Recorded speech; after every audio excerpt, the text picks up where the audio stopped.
Coucou les petits loulous. Aujourd'hui, Émilie lit Monsieur Costaud et l'ogre. Quand un ogre vient ennuyer les amis de Monsieur Costaud, il trouve vite un adversaire à sa taille. À l'assaut, Monsieur Costaud. Monsieur Costaud et l'ogre.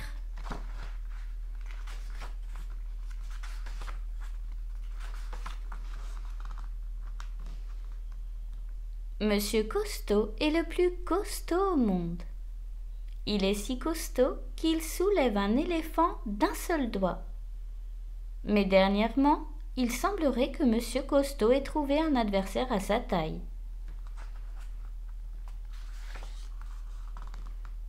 Un matin, il rencontra en effet Madame Petite, qui revenait de ses courses, en pleurs. « Que se passe-t-il » lui demanda Monsieur Costaud. Madame Petite lui raconta qu'elle rentrait tranquillement chez elle, ramenant une délicieuse sucette pour son goûter, quand un terrible, un affreux ogre était sorti de derrière un buisson et lui avait barré la route. « Donne-moi ta sucette !» lui avait ordonné l'ogre.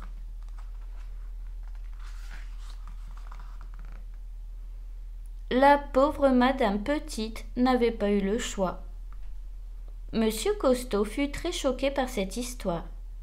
« Nous ne sommes pas loin de chez moi, » dit-il. « Je vais vous préparer une tasse de thé et nous allons chercher une solution ensemble. » Monsieur Costaud installa Madame Petite sur ses épaules et reprit son chemin.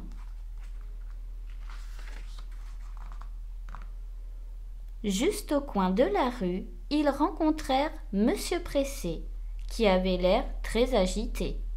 « Qu'est-ce qui ne va pas ?» demanda Monsieur Costaud.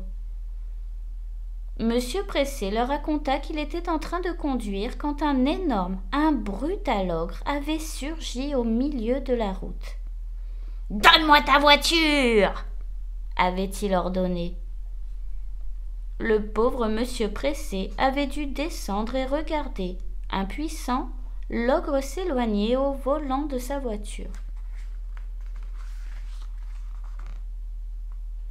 Monsieur Costaud proposa à Monsieur Pressé de se joindre à lui et à Madame Petite pour le thé. Ils n'étaient plus qu'à quelques mètres de sa maison lorsqu'ils croisèrent un monsieur malpoli, très contrarié. Cette fois, Monsieur Costaud se fit une très bonne idée de la situation.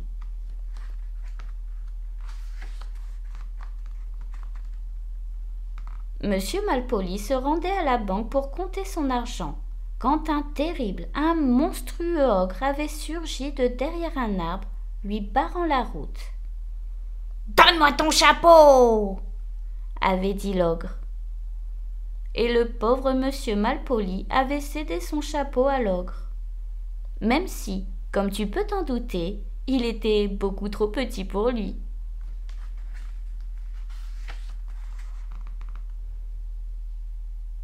« J'en ai assez entendu !» s'emporta Monsieur Costaud. « Rentrez vous préparer du thé. Je vais aller rendre visite à cet ogre. Je ne serai pas long. » Monsieur Costaud pensait savoir où se trouvait l'ogre. Derrière son jardin, de l'autre côté de la colline, il y avait une grotte dans les bois. Et en effet, Monsieur Costaud y trouva l'ogre, allongé dans l'herbe, occupé à déguster la sucette de Madame Petite.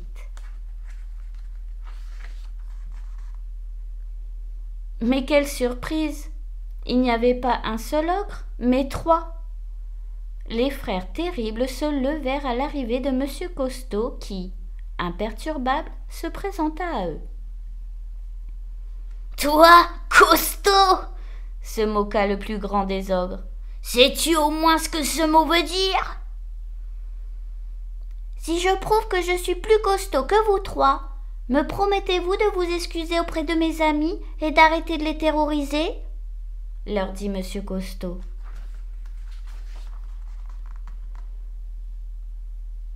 Aussi costaud que nous 3 !» gronda le plus grand des ogres. Même mon petit frère est plus fort que toi. Peut-il soulever cela? Demanda Monsieur Costaud en soulevant une grosse pierre au-dessus de sa tête. Facile, dit le plus petit des ogres.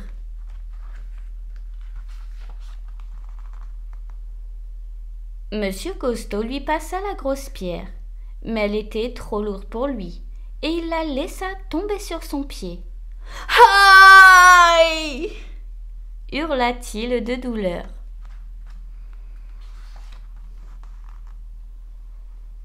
Pousse-toi de là, Ménus! Gronda le deuxième ogre, à l'attention de son frère. Je parie que tu n'es pas capable de soulever cette pierre, tonna-t-il, en indiquant à Monsieur Costaud un énorme rocher.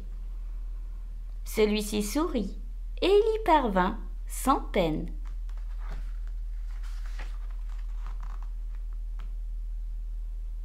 À vous de jouer, lui dit Monsieur Costaud. De toutes ses forces, le deuxième ogre tenta de soulever l'énorme rocher. Il le leva à 3 centimètres du sol, avant de le faire retomber sur ses doigts. « Ouïe !» cria-t-il de douleur.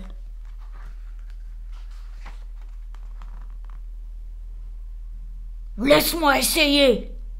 gronda le troisième ogre, qui était peut-être le moins intelligent des trois, mais, à coup sûr, le plus fort. Au prix d'un très gros effort, il réussit à soulever l'énorme rocher au-dessus de sa tête. « J'ai gagné !» murmura-t-il en serrant les dents. Mais ses genoux se mirent à osciller, ses jambes à trembler, ses bras cédèrent et le rocher, en tombant sur sa tête, l'assomma tout à fait.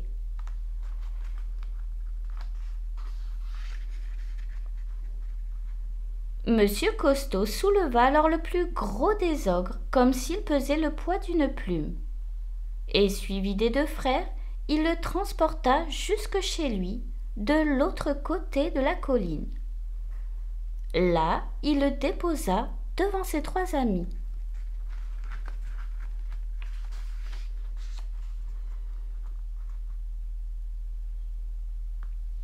Maintenant, je crois qu'il est temps de demander pardon, dit Monsieur Costaud. Nous sommes désolés, murmurèrent les ogres. Je n'ai rien entendu, dit Monsieur Costaud. Nous sommes vraiment désolés, reprit Tirlanqueur. Très bien, il est donc temps de boire notre thé, continua Monsieur Costaud. Ce qu'ils firent.